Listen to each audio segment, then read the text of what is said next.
When it comes to propagation na pagpaparami dito sa ating mga Ficus lyrata, so pwede kayong mag-cut dito sa kanyang parang kayong magka-cut lang ng mga rubber tree, pero dito ko na ika-cut kapag lumaki na siya.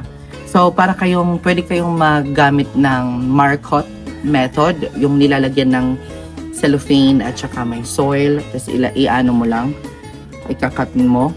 Pwede kayong magganyan, and pwede din yung cutting tapos ilalagay sa tubig, mag-uugat yan. Mas madali yung process na ganon, kung paano siya paramihin.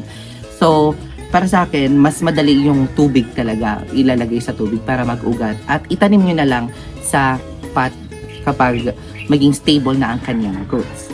Yun lamang, yung pagpaparami dito, medyo mahirap siya paramihin dahil yung iba hindi naging successful ang pag-propagate ng mga ganitong halaman. Napakaganda talaga ng ating mga Ficus lyrata or ating mga fiddly fig.